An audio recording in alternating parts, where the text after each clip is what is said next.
Welcome into the Players Club, presented by Pepsi.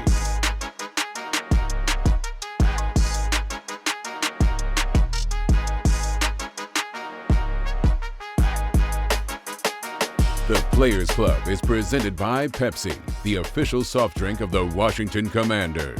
And in part by Johnson Kendall Johnson, the official insurance broker and risk management partner of the Washington Commanders, where our passion is your protection. Now for your hosts, London Fletcher, Santana Moss, and Sean Springs. Welcome to another edition of the Players Club. Man, we got a full show for y'all, fellas. Yeah, man. We're going to have our mid-season review. Yeah. Yes. We got to preview the game against the Philadelphia Eagles. Going to look at our memories against the Philadelphia Eagles. We're going to give out the dubs of the first half of the season. And we got Bobby Wagner.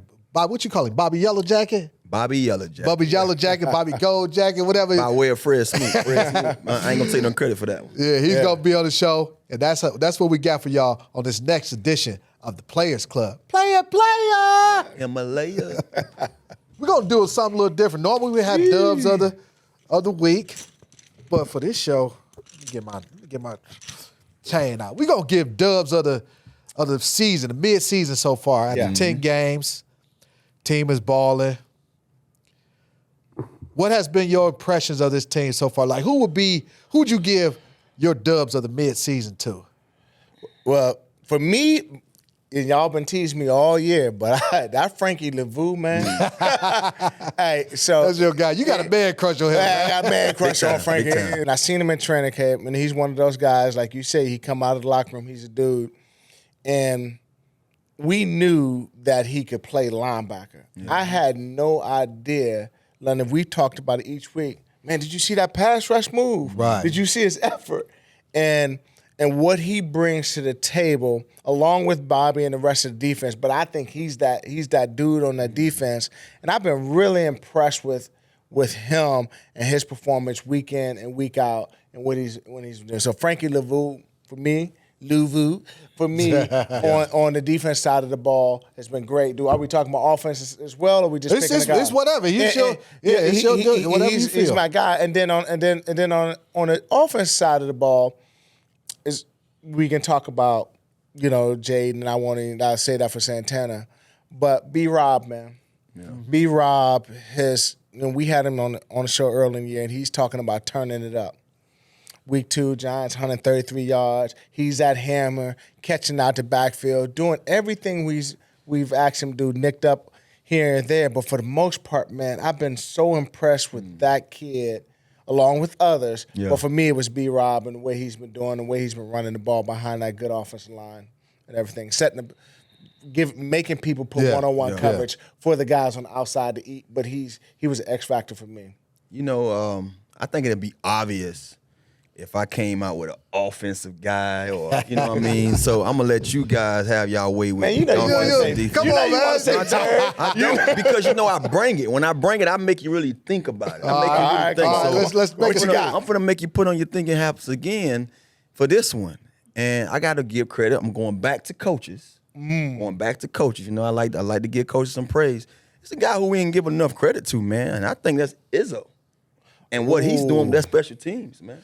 Yeah. I mean, our special teams, kickoff team, kickoff return team, our kicker, the way he's been on. I mean, as a core, this group is ranked in the top 3 right now. Coming into the game a few weeks ago, you had Pittsburgh and us ranked in the top 2. You know what I mean, when it comes special teams wise. Right. So I think Izzo don't get enough credit for what he's done up to this point in the season, and that's the way you win championships, when you have offense, defense, and special teams play on the same accord. So I'm gonna give my dub. I'm gonna give my mid-season dub of the season to Izzo, man. I think he's doing a tremendous job, as a coach, as a special teams coach, and he got those guys flying, man. I mean, when you see the kickoff team, even though they had that little funky thing, they got to sit there and wait for the guy to get the ball. But when that person get the ball and think he's stupid enough to come out the end zone, them boys are smacking heads. They actually playing the way he played the game. So I love to see it, man. I'm take the low-hanging fruit since neither one of y'all. Well, we got the obvious. We're going to talk about the team and the grade, give them grades. but Jaden Daniels, man. Yeah. Jaden Daniels, it's you knew he's going to be really good. Yeah. Winning the Heisman Trophy, being drafted number 2 overall.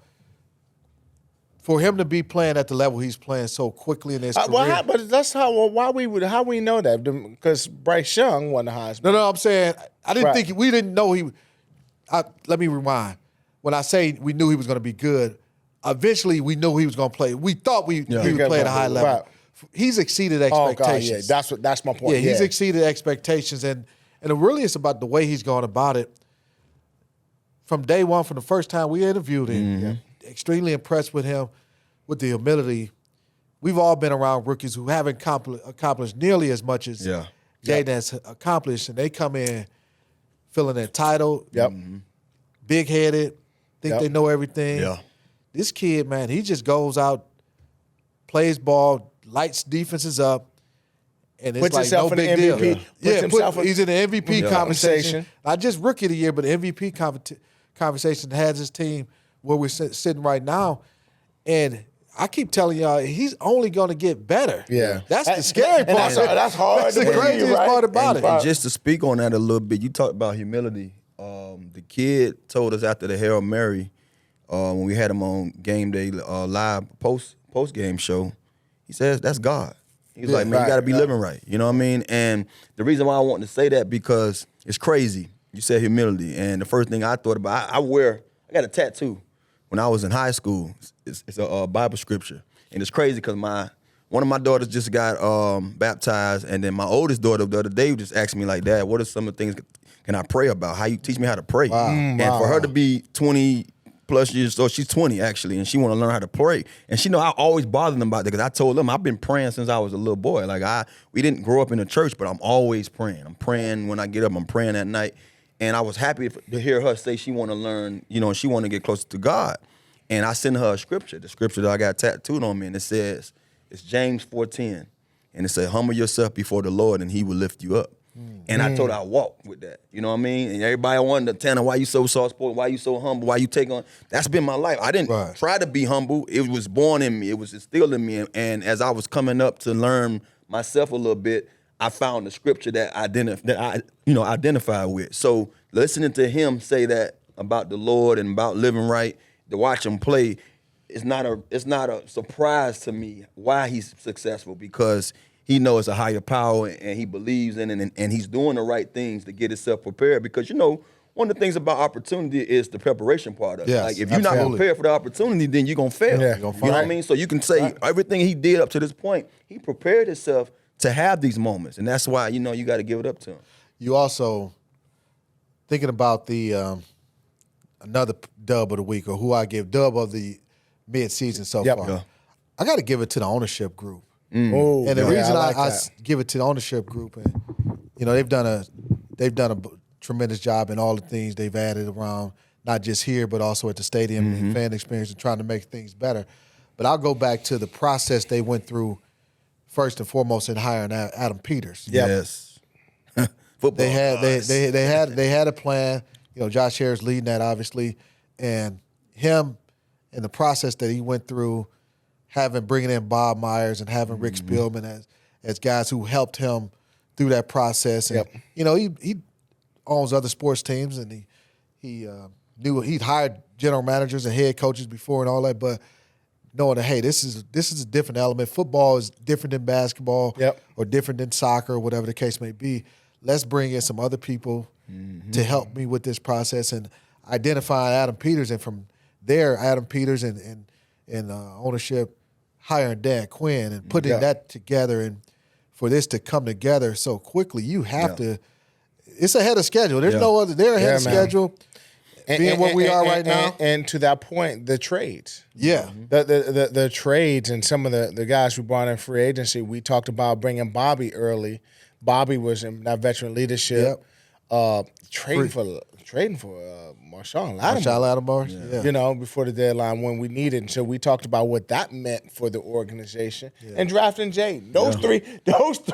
Those three moves alone are like free agency, the draft pick. And not even talking about that trade. That trade with Jahan Johnson. Johnson early in the season. I mean, that right there was puzzling at first, but then when you look at the whole, picture of what they looking for in the receiver and what they got for it. It was basically helpful too, because you think about it, we lost a third, but having that third kind of gave us that third back. So, oh man, you're right. Cliff Kingsbury and this Yes, offense. sir. Mm-hmm. Yes, sir. He was a head coach at Arizona. Came out of college with the air raid offense. Mm-hmm. And it was, different type of offense coming into the league. And Cliff, there was during a preseason, we used to have him on like once a week. We'd have the coaches.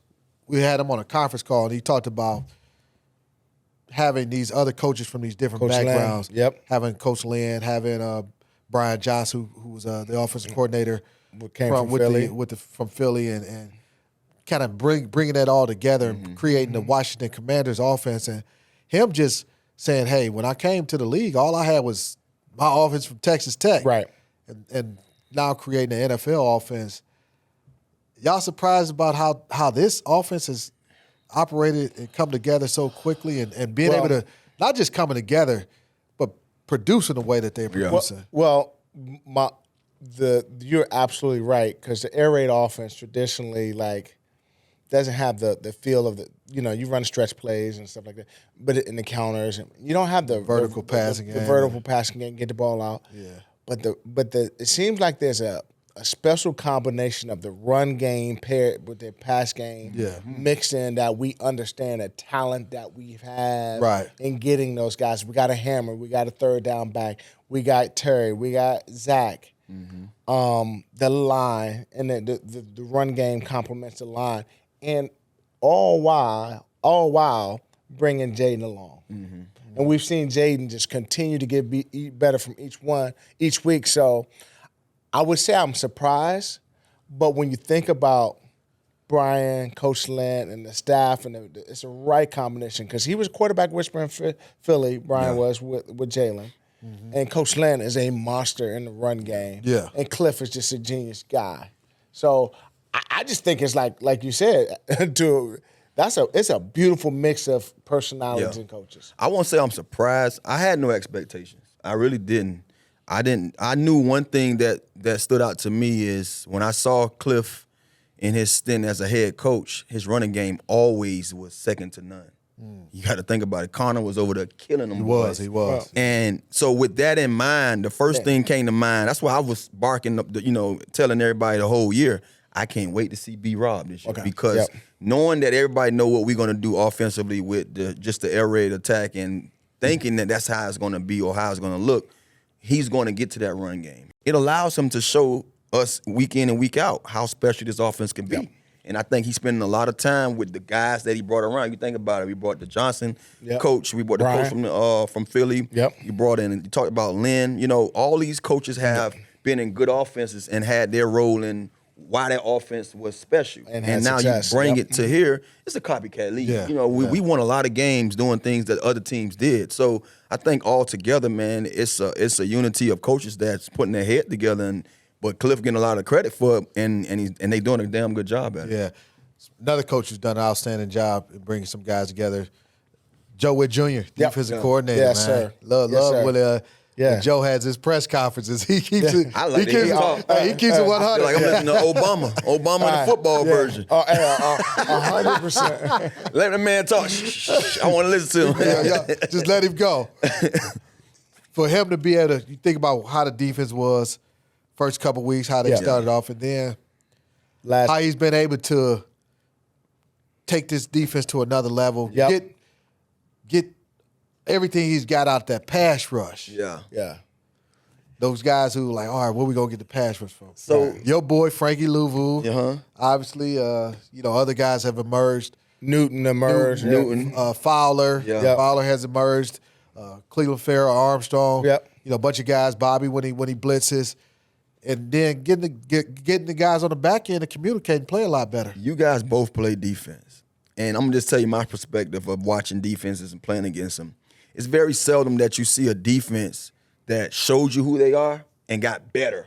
Yeah. Shows you a completely new defense later in the season. Now, don't get me wrong, it might be a little fine-tuned on some of the things that they didn't do well, but you never see them just like, what the hell did that come from? Like, you know what I mean? So to see these guys come out and you're like, okay, damn, where we thought we was weak at, that's what I give a lot of credit to these guys for as a whole, because it seems to me that as much as we want to talk about these players and how well they're playing, it all stems from the coaching. It all stems from what they building and how they created this thing, this bond of brothers and the culture that they're setting. I can just imagine, I want to be a fly on the wall one day. I want to go in the room and I want to hear or see one of these coaches speaking to somebody who didn't show up in a run fit, or who didn't go out and block a guy, block the safety, as a receiver. I just want to see what he's saying to him, because I can imagine it already that he letting them know we can't win like that. You ain't being a dog right now. Yeah, what I was impressed with when we and why I figured the defense would get better, London, we saw in camp, when we work in camp, they went to individual, then they went to 2-on-2 drill, then 7-on-7, then situational, team. Right. But what was the first time? I think me and you both were impressed, where like, man, they're really breaking the game down and teaching football. Yeah. We saw teaching fundamentals, and we was up there looking like, man, look, they working on a in and out drill and man coverage. They doing switch routes, or they working on breaking on the hitch, or they doing this. So that was, I knew that the defense with Coach Witt eventually get better. They would communicate more. Bobby and all the team would come together as free agents and do well. Well, fellas, it's that time. Let's talk drive time. Drive time. Time to drive. Drive time. It's time for Drive Time, presented by Eastern Automotive Group. Any car, any way, for everyone, since 1988. This week, we're going to talk about some of our fondest memories, man, going against those Eagles. Yeah. When you see a team twice a year, I hate the Eagles. I mean, you have a lot of. I just hate the Eagles. You have a lot of memories. And it's crazy, man, to be honest with you. As much as we talk about our division, to me, I hate the other two teams more than I hate the Eagles. And the Eagles fan base is just the worst of them all. They're you know the what worst, I'm saying? brother. But I found some kind of love for the Eagles themselves. I don't know what it is. I don't know what it is. I don't hate them as much as I hate the Cowboys and the Giants. The Eagles, I just like, okay, they're the Eagles. I love going Good or to bad? Philly. I love going to the Philly playing. Yeah. Because of their fans, because I'm about to go in here and shut y'all up. I felt like a gladiator going against the Eagles. I was going to say, I tell you one thing. When the fan, and for you fans who don't know this, when you're booing specifically at me, I understand I'm a threat. So when I hear a boo, 89, they calling me out, 80, your mama this. Guess what? I know. I'm a threat to you. You came to watch me, huh? You spending that hard-earned money on watching me today, so it gives me a little. I'm gonna get you what you're looking for. I'm going to tell you how bad the Eagles fans are. Again, I loved it because I like that villain type of mentality. Yeah. First time we played a Monday Night Football. This is 07 when I came here. They throwing eggs at our bus. It was a couple seasons, fast forward a couple years later, and I knocked out two of the Eagles. I knocked out the running back. I knocked out two of them. Brian Westbrook. And the crazy thing, he hit his head on my knee, and he had a concussion. He was out. Then I caught Deshaun Jackson on a dig route. Right. Laid him out of the middle of the field. He didn't finish the game. So, so this all in one season. Man, I got death threats from the Eagles. I mean, we can laugh about it. I mean, I'm still here, so obviously they didn't, carry it out. But it's just like, damn, all because I done knocked a couple of y'all players out there. Hey, man. That wasn't intentional. I'm just playing my job. It shows you how much these games mean to some of these fans. Speaking of meaningful games, man. Right. London, you was, I believe you was calling this game in 2021. When we went up there to Monday Philly. Night Football game? Yeah. Yeah. And we went up there to Philly. Yeah. That was 2022. That was 2022. 2022, 2021. Give us a little recap, man, about the feeling, what you saw that night. Man. I mean, you had an Eagles team that was riding high. Yeah. That hadn't lost the game. They were undefeated. They were undefeated. That's what I'm saying. They hadn't lost the game, man. We went out there with the mentality that we see from our team now. You know what I mean? These guys battered and bruised. And then nobody gave it. Just remembering that game, I think they were 11-0 if memory serves me correctly. I don't know what our record was, but it was the mindset and the game plan.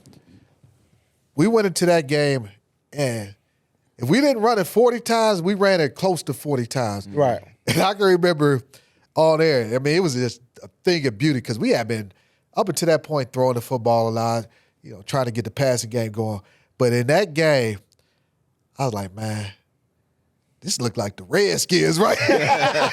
This look like the Hogs, man. They just pound. B-Rob was running that ball all over them, man. It was just a physical mindset, the physicality in that ball game. It was, you talk about a thing. It was a thing of beauty to watch. We had, I think we had 4 turnovers in that game. I remember us having that ball that hit off somebody's foot and they caught it and ran it. Remember that play? It was a bunch of takeaways.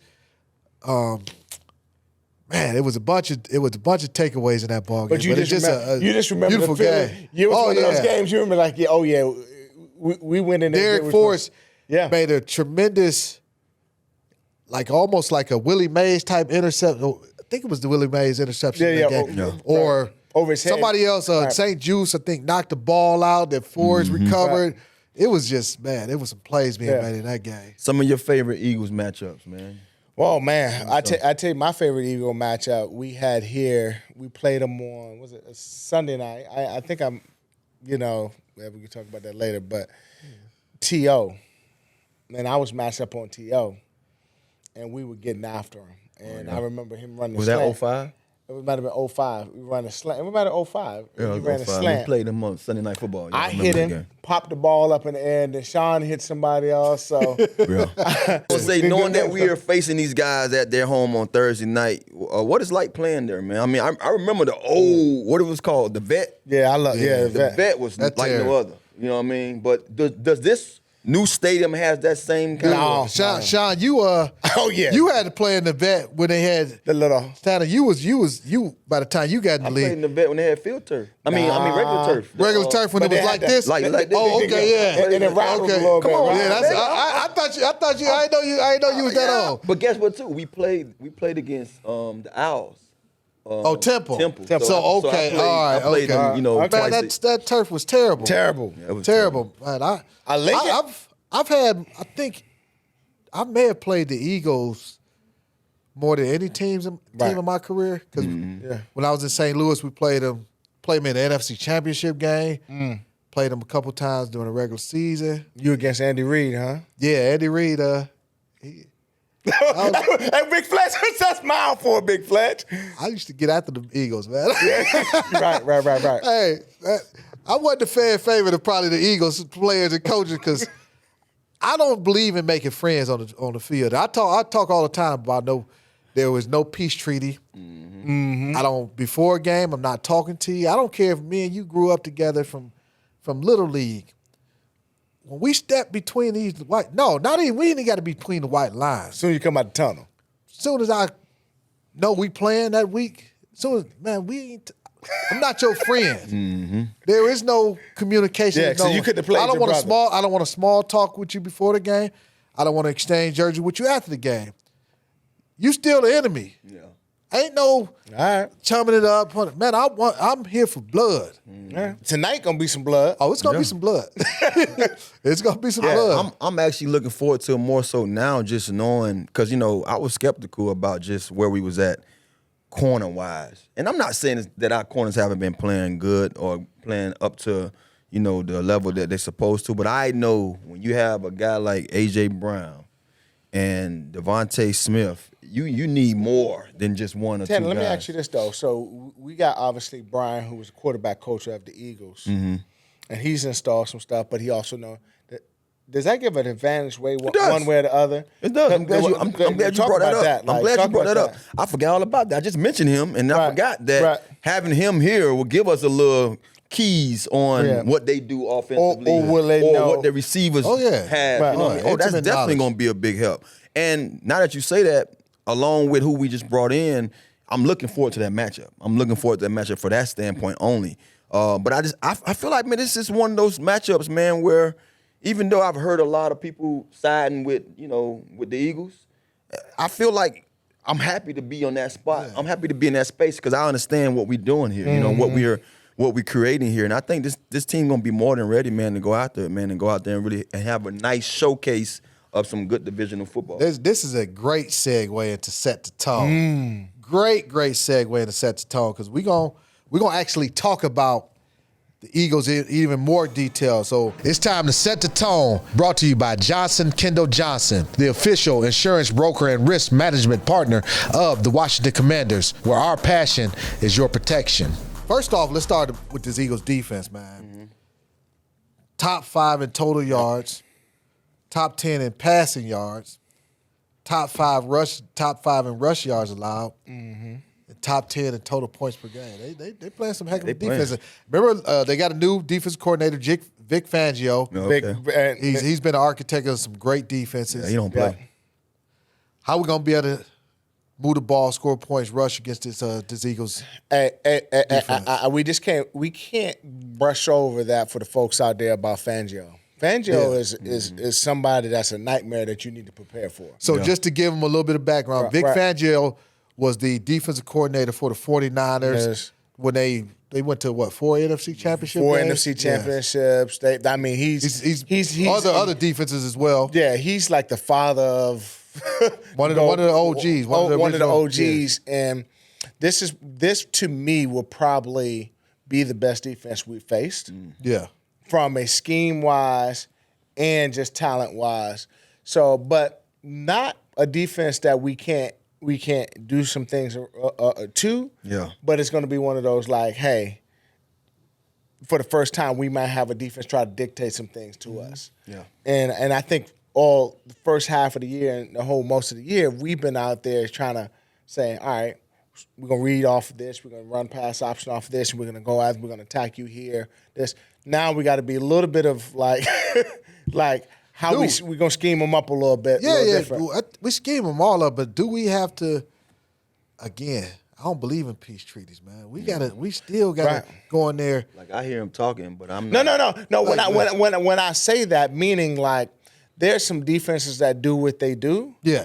And then there's Fangio. You don't always know what they do. Yeah. That's what I mean by I say it's like first time, like everybody has to be on the page. Like he gonna throw some looks at you ain't seen before. He's gonna definitely make it hard on Jaden, from a cover standpoint. From a cover standpoint, and then you got to just also compare what you've seen already on film. Right. I mean, they've been susceptible in all those areas where they're tough at. I mean, people have scored on them. People have ran the ball on them. People have passed the ball on them. So it's like any other defense. You just got to go out there. You haven't saw us yet. We haven't seen you yet. We watch each other on film. That's all we see. That's all we know. Until we get out there on the field together, then we'll really know, what can be done and what can't be done against them. And that's what I think is going to boil down to. Yeah, it's the physicality. Physicality of this ball game, both sides of the ball, the two trenches. They got an excellent offensive line. They got excellent defense. They got excellent defense, but just looking at our defense against their offense, having to stop a Saquon Barkley, man. I don't know how the Giants let him go to the division. That is like the dumbest thing. How about the dude jumping backwards on a bro? How you gonna jump backwards? He had a freak spin move. I was trying to explain it in the best way I can as a ball carrier because I've been in a situation where you in your bag so much with your moves to where the next move you didn't even expect to do it, but it just came, and I'm like, that's incredible. So it's almost like he wanted to spin. And saw Buddy and just like, let me jump and split. It was just dope, man. It was like, bro, it's almost like that's the craziest thing I ever seen. It was like some Matrix, like he paused in the air. But here's the crazy thing. He had just hit somebody with a nasty spin move. With a spin. Gave him an in. Did y'all see the Nike ad? Oh, yeah, with the witness backwards? They put the witness backwards. You ain't see the Nike marketing? Oh, man. Oh, he with Nike? Yeah. Nike already made it a marketing deal. Yeah. So they got him jumping backwards. And you know how I said witness, how they used to do with the Nike logo and with LeBron? Mm-hmm. So they got the witness spelled backward and the Nike logo backwards too. Super dope. Hey, that's when you coach. That's when you. But to your point, that's when when you see a kid can do something like that, you're talking about being in your bag and moves like that. Everybody to the ball. Yeah. And we're gonna have to be relentless in our pursuit to the ball. And we're going to have to get after them. And you got to think, just what he did for the Giants last year when the Giants was crap. You know what I mean? Like, he was the reason in both of those games where we lost the game. You know what I mean? You look at it from the standpoint, that's why you go out, you get Marshawn Lattimore. That was huge. You get corners that can, hey, I can put more resources to stop a to the Saquon Barkley. That's why I mentioned, hey, the pass defense, he brings a great element to the pass defense. Mm-hmm. but also he should improve our run defense. 100%. Because now I can leave my corners out there a little bit more on the island because I need an eighth man in that box. I need a safety.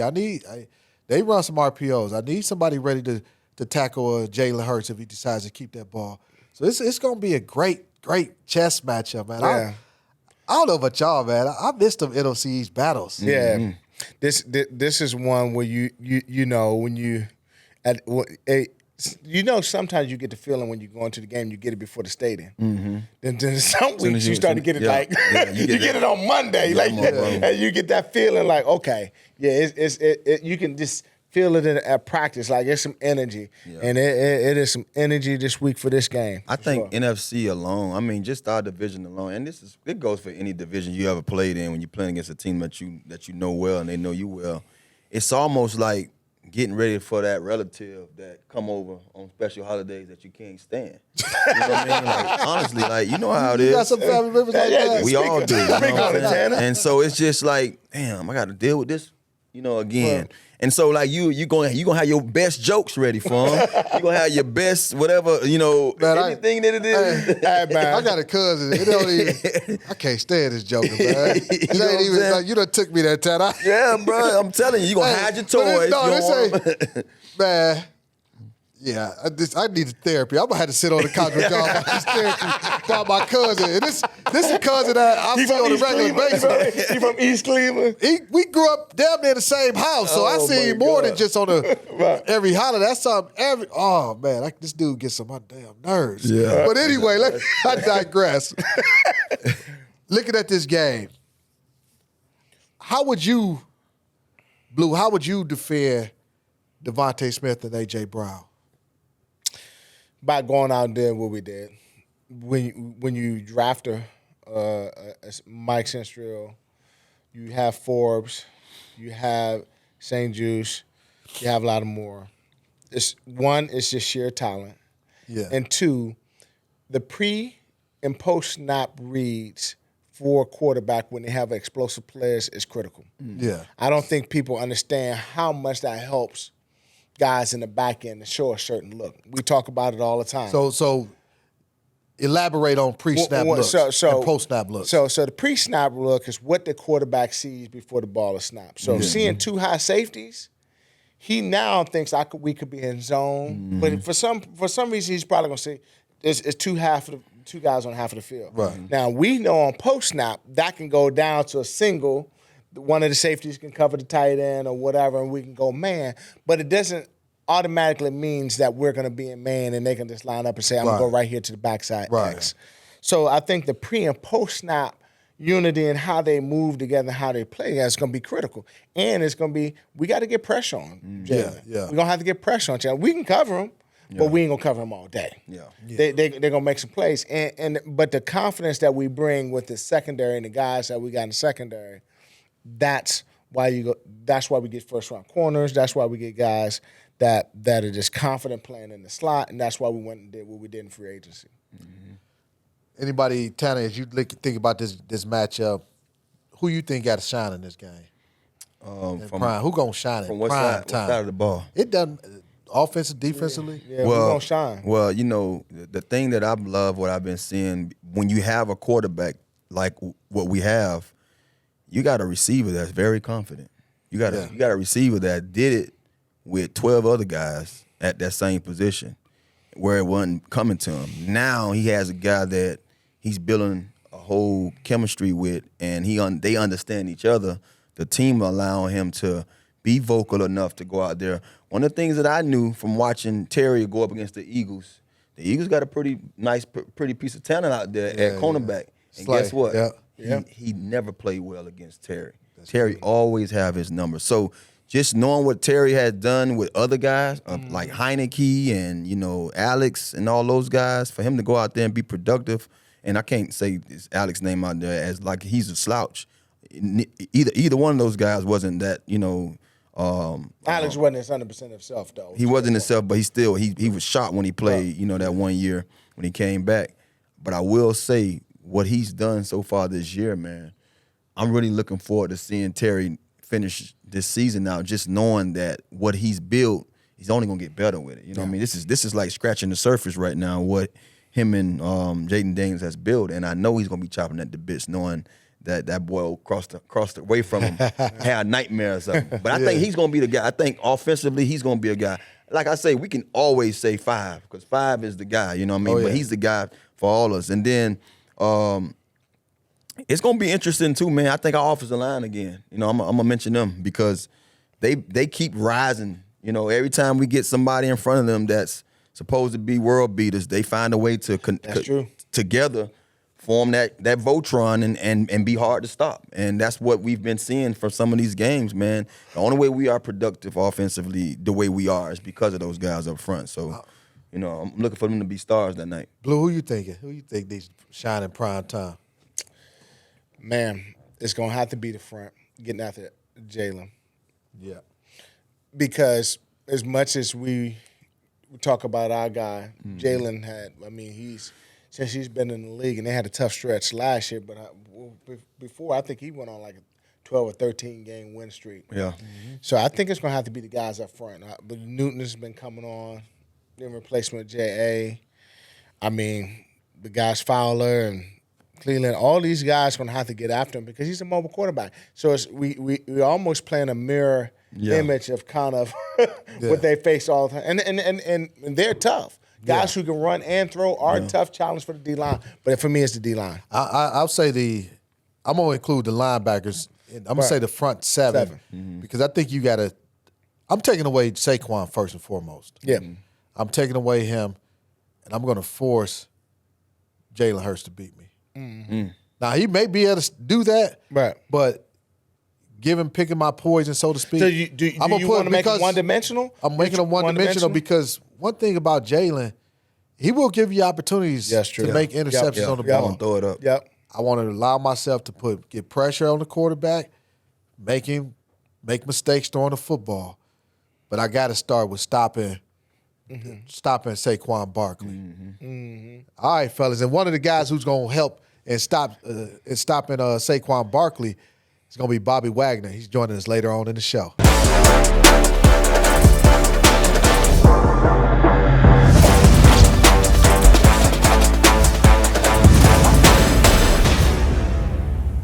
This is your Ice Cold Player, brought to you by Pepsi, the official soft drink of the Washington Commanders. Welcome back to the Players Club. As promised, we got future Hall of Famer, future Gold Jacket. Bobby Yellow Jacket, that's what we call it. We got Bobby Wagner.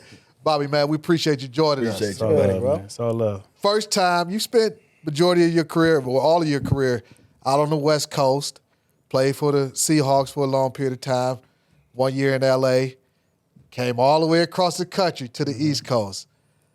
How has it been for you? It's been good, man. I think the fans have been great. It's been a lot of love. Like I said, I think the hardest part is trying to watch a basketball game or trying to watch any sports at night because everything comes on at like 10:30 or midnight. So that's been the biggest adjustment. Outside of that, it's been love. Like DQ's made it real cool for You've mentioned you're off camera. You said you're a Lakers fan. So Lakers fan for sure. You got a chance the other night to go to the game with Jaden, Markine, one of the owners, and also Jaden's mom. Yep. What was it like being? Was that your first Wizards game? That was my first Wizards game. What was that? What was that experience like? Nah, it was cool. It was cool seeing everybody out there. I didn't realize how tall everybody was. You know, like everybody like 7 foot. Like I thought Steph was like my height. Steph like 6'4". Yeah, Steph, he looked small standing next to everybody else. But it was cool watching those young guys play, and they kept up with them for a little bit. But Golden State showed their maturity. Speaking of, you just spoke about Dan a minute ago, saying how he made everything easy. What was it like knowing that you was going to be a part of a team that's structured by Dan Quinn again? I remember, last year seeing you in Seattle, it seemed like you went back home and you was happy and comfortable. Mm-hmm. But a year later, you back with a guy who meant a lot to your career. Yeah, I think, there's a lot of similarities between how Pete kind of run it and how DQ run it. But DQ, I definitely feel over time has found his voice, found how he want to do things. And between him and Coach Norton, like they've made this transition smooth just because we've been around each other for a long time. Mm-hmm. I think Nort's coached me at least, 9 out of my 13 years. And so I've been around him for a while, and DQ, we've always been in touch. So it's kind of like, you know, in a way, coming back home with family. You know what I mean? I've been around him for a minute. Yeah. So they know what to expect from you. They know what to expect. I know what to expect from them. The communication is fluid. Like we know how to talk to one another. We know how to get each other going. So it's cool. So one of the things that when I first seen you in Seattle when I went back, and one of the first things, even as a rookie, the first thing everybody in the organization talk about is like, this dude gets it. He's a professional. Like, how does that happen where you're a rookie in the league? What was the mentality like coming into the league where they said, this guy prepares, he's a professional, he studies, he does everything? Man, I just been, you know, I watched the game, man. So when I first got it here as a rookie, I knew what it meant to be a rookie. Like I knew I had to like pay my dues. I knew I had to, you know, do all the running around for the vets, but also like learn from them. Like a lot of times I feel like sometimes people come in and they think they know everything. Right. And it's like this is a new experience. Like when I came in, I kind of considered myself like a freshman type deal. Right. And I had a bunch of seniors that was trying to teach me the way, and the people that grew the fastest was the ones that be quiet and learn. So I just try to do that. I'm glad you brought up, you know, being a student of the game. And I've shared this story a couple of times about how you reached out to me on social media back when, I think this was about 2014. I was retired. You reached out to me. We hadn't talked to each other prior to that, didn't know each other. You reached out to me just like, hey, man, I love to, you know, pick your brain, you know, about the middle linebacker position. I also know other people in the business world. They've told me you've contacted them, like cold calls. For sure. You've also contacted other former NFL linebackers. Where did that, like, self-awareness come from? It'd be like, man, you know what? Let me tap into these people who are doing things that I want to do and do it at a higher level. Honestly, I don't know. I think maybe I got it from like Kobe or something. I think I read a story where Kobe would like cold call people. Yeah. And you know, my mindset is like the worst thing you do is say no. Like, Right. You know, if I reach out and you know, you want to show love, then I get information. If I don't, then I don't. But like you'll never know unless you ask. And so I think that's kind of where that came. I know for sure the business side came from like stuff that I've heard Kobe do. But you know, football wise, it's just like I've been a fan of the game, and I know who is great, and I know the people that play this game at a high level for a long time. And like, why not try to, you know, reach out and learn. Again, like I said, the worst case is gonna be like either don't respond or it'll be like, hey, I ain't got the time. But at least they know I'm out there. You know what I'm saying? So that's kind of where that came from. Just wanted to continue, you know, being a student of the game. Legion of Boom, obviously you played on one of the greatest defenses with some studs, right? So we get Lattimore and adding to defense that's getting better. Yeah. You know, that was a great defense that you played on. What are some of the similarities that you see with this Washington team? How we get there? How could we be like a dominant defense like Legion Boom? Because remember, y'all all were young when y'all first started off. I think the thing that made us so special was that we were young. And so when we came into the league, like it was almost like college again. You know what I'm saying? It was when we got done playing, done practicing, we just stayed at the facility, or we was like, hey, let's go get some food, or let's play the game or something. We just spent so much time together that we were just connected, and that connection got brought on the field. And so, you know, it's a brotherhood, you know what I mean? Right. So it's like, you know, you in cover 3 and maybe you should have this, and Sherm like, hey, go take a chance on that. Like, I got your back. And you're like, all right. And you do that enough time to where like, you ain't got to say, I just look at you.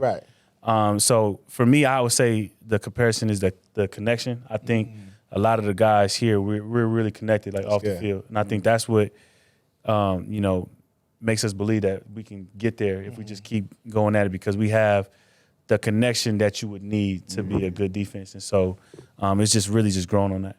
I had an opportunity in my career. I played with some excellent linebackers. My favorite teammate, best other linebacker I played with was Takeo Spikes. We were both in Buffalo together.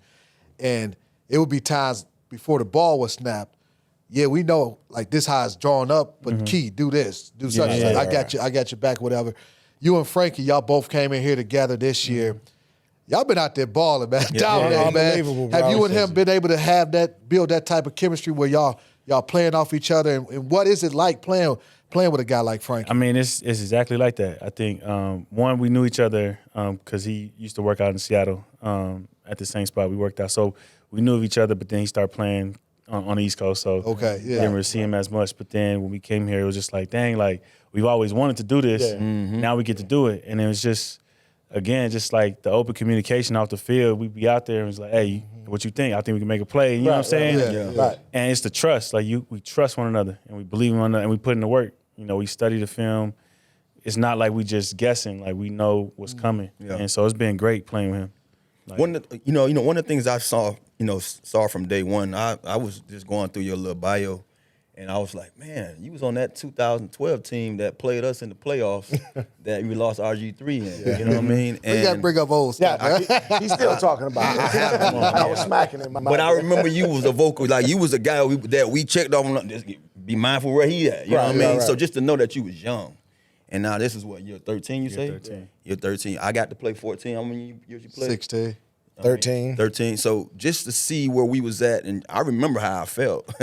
I'm watching you. You don't look no different from the guy I saw in 2012. What was that? What is that process like for you? Like, how are you able to maintain, I guess, your durability to be able to go out there and bang heads the way you do? I think as you get older, you just know that, like, when you were younger, you might could take some breaks and you be fine. When you get older, like whenever the season ends, I don't stop. I go to something else. I start working out again because the longer you stop working out, the harder it is to get back in shape. So I just figure it's a lifestyle. I'm not getting out of shape. And between like my eating, I do a lot of yoga. I just take the time to try to take care of my body. I think that's the biggest thing is especially now as the season gets into the holidays where you got the Thanksgivings and the families and the Christmases. A lot of times guys be like, all right, well, I'm gonna spend time with my family, and they stop doing some of the things that they was doing. So I just be trying to be consistent, and I feel like that's what's helped me. Like I do the same things, I eat the same things all the time. That's what's up, man. Playing at a very high level, man. Ain't nothing changed. This gonna be it, man. I was watching, so obviously I call the game. Tana does the pre and post game, and I'll go back and I might rewatch the game 2 or 3 times. And I'm looking at you and I'm like, damn, you make some plays.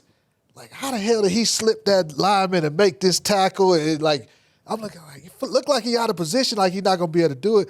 I marvel at you, man, and I know you nipping at my butt on some of my records on my heel. And actually, I like that though. I'm trying, you know what I mean? I like that because that'll keep me relevant. Yeah, come on, man. And I'll make sure I do my part too. Yeah, so, I appreciate it, man. You know what I'm saying? We appreciate you coming on and joining us. We have all our guests sign this football for us, man, if you wouldn't mind doing that. Man, we can't wait to see what the rest of the season brings for not just you, but this team as a whole. Team as a whole. We got them rocking, man. Hey, all right. That'll do it. Another edition of the Players Club. We'll see you next week, same time.